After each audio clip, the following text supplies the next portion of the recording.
सारे भाइयों बहनों और इस परमेश्वर के संगति में आए हुए सारे लोगों को यीशु मसीह के नाम में मैं वंदन करता हूँ।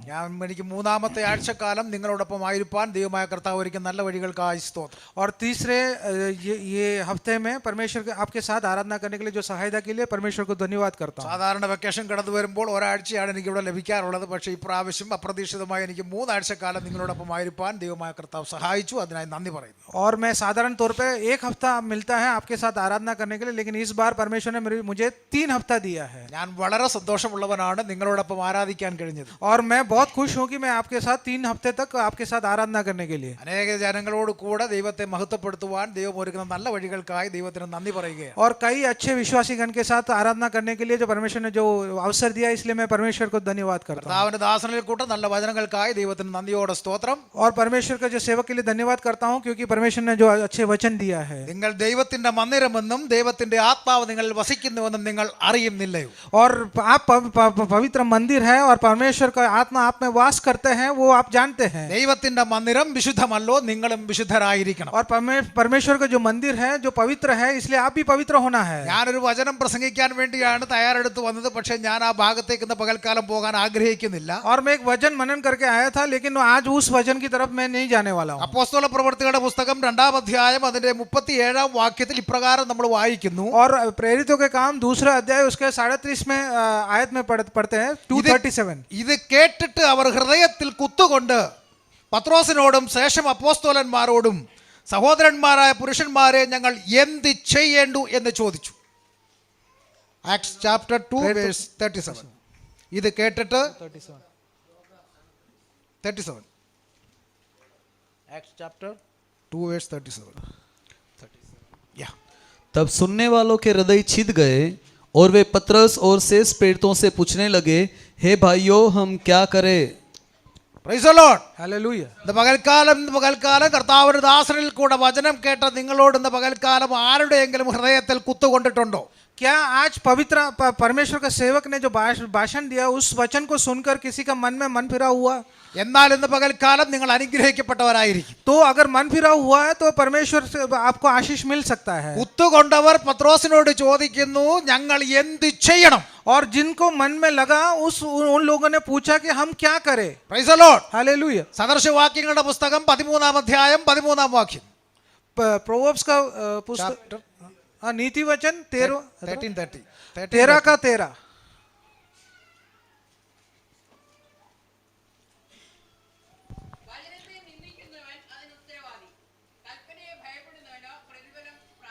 വചനത്തെ നിന്ദിക്കുന്നവൻ അതിന് ഉത്തരവാദി.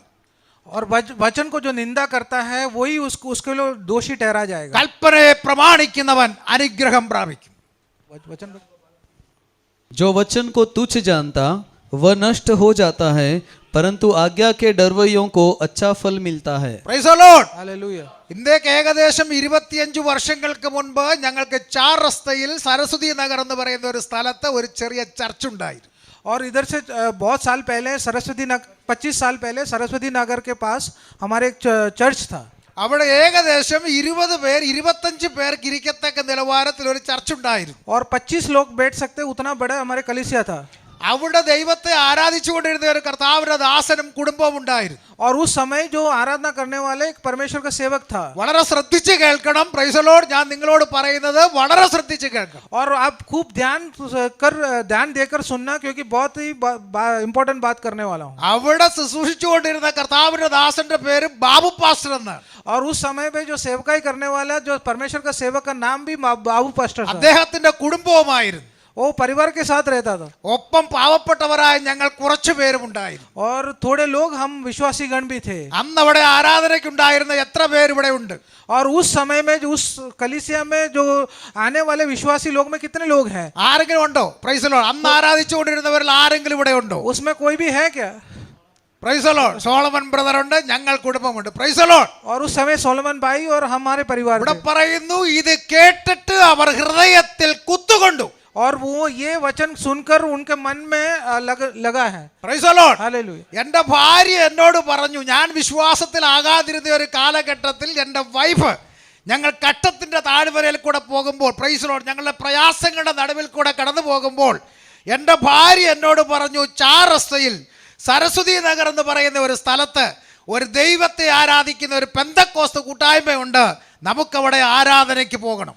और जब मैं इस दुनिया के अनुसार जी रहा था, जब हम दुख तकलीफ में जा रहे थे, तब मेरी पत्नी ने बताया कि इस सरस्वती नगर में एक चर्च है, वहाँ पे पेंटेकोस्टल चर्च है, वहाँ पे हम साथ में जाएंगे. ഞാൻ പറഞ്ഞു ഒരു കാരണവശാലും ഞാൻ പെന്തക്കോസ്തുകാരുടെ കൂട്ടായ്മയിൽ പോകുകയില്ല. और मैंने बताया कि मैं कभी पेंटेकोस्ट कलीसिया में मैं जाऊंगा नहीं. കാരണം ഞാനും യാക്കോബ സമുദായത്തിൽ ഓർത്തഡോക്സിന്റെ ഒരു പാരമ്പര്യത്തിൽ നിൽക്കുന്ന ഒരു വ്യക്തിയാണ്. क्योंकि मैं ऑर्थोडॉक्स चर्च का मेंबर हूँ और मुझे बहुत गर्व है उस कलीसिया का मैं मेंबर बनकर रहा हूँ. അന്നിവിടെ ചർച്ച് ഫണ്ടിന് വേണ്ടി പിരിവെടുക്കുകയും ചർച്ച് പണിയാൻ വേണ്ടി അഹോരാത്രം പണിയെടുക്കുകയും ചെയ്ത ഒരു വ്യക്തിയാണ് ഞാൻ. और उस कलीसिया को ऑर्थोडॉक्स चर्च बनाने के लिए वो पैसा इकट्ठा करने में और काम करने में भी मैं आगे था. പക്ഷെ ലോക മനുഷ്യൻ ചിന്തിക്കുന്നത് പോലെ ഞാൻ വിചാരിച്ചു പ്രാർത്ഥനയാൽ ഒന്നും സംഭവിക്കുകയില്ല. और जैसे दुनिया के लोगों ने सोचा वैसे मैंने भी सोचा कि प्रार्थना से कुछ संभव नहीं हो सकता. കാരണം ഞങ്ങൾ തലമുറയില്ലാതെ ഭാരപ്പെടുന്ന ഒരു സമയമായിരുന്നു അത്. क्योंकि हमें बच्चे नहीं थे तो इसलिए हमें हमारे जीवन पारिवारिक जीवन में बहुत तकलीफ था. അപ്പോൾ ബോംബെയിൽ നിന്നും കലാകൗമുദി എന്ന് പറയുന്ന ഒരു പത്രം മലയാള പത്രം പ്രസിദ്ധീകരിക്കുന്നുണ്ട്. और उस समय कला कौमुदी करके जो एक न्यूज़पेपर थी, वो बॉम्बे से जो पब्लिकेशन होता है वो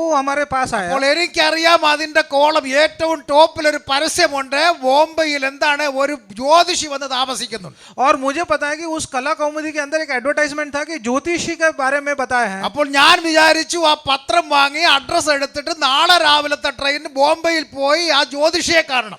और मैंने सोचा कि उस एडवर्टाइजमेंट देखकर जो ज्योतिष है उसके पास मैं बॉम्बे में चला जाऊंगा. അങ്ങനെ ഞാൻ നടന്നു വന്ന് ഗുഞ്ചൻ കടന്നിട്ട് ഗുഞ്ചന്റെ അടുത്തുള്ള ആ റോഡ് ക്രോസ് ചെയ്ത് വേണം ഇപ്പുറത്തുള്ള കടയിൽ നിന്ന് എനിക്കൊരു പത്രം വാങ്ങിക്കുവാൻ. और गुंजन जो चार रास्ता है उसके आगे थोड़ा आगे आकर वही छोटा सा जो दुकान है वहां से मुझे इस न्यूज़पेपर को लेना है. ഇന്നും എനിക്ക് മനസ്സിലാവാത്ത ഒരു കാര്യമുണ്ട്. और आज भी मुझे समझ में नहीं आया एक बात है.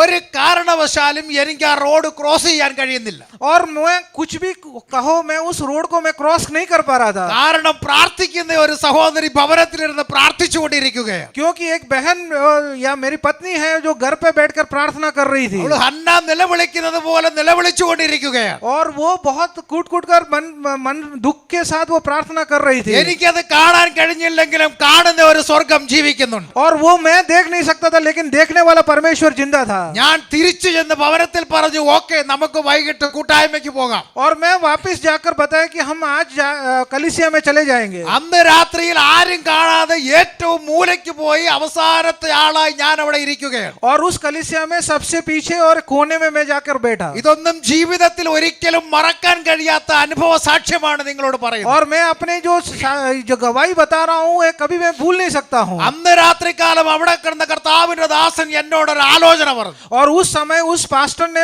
मेरे को परमेश्वर के वचन से ये बताया. എന്റെ ഭാവിയും എന്റെ വർത്തമാനവും എന്റെ ഭൂതവും അവിടെ അറിയിച്ചു. अब बताते हैं कि आपका जो जो पिछले वाला जिंदगी आगे का जो भविष्य के बारे में भी बताया. എന്നെ കേൾപ്പിക്കപ്പെട്ട വചനത്തിന് മുൻപാകെ ആദ്യമായി ഞാൻ സമർപ്പിച്ചു. और उस वचन के सामने मैं नमन किया.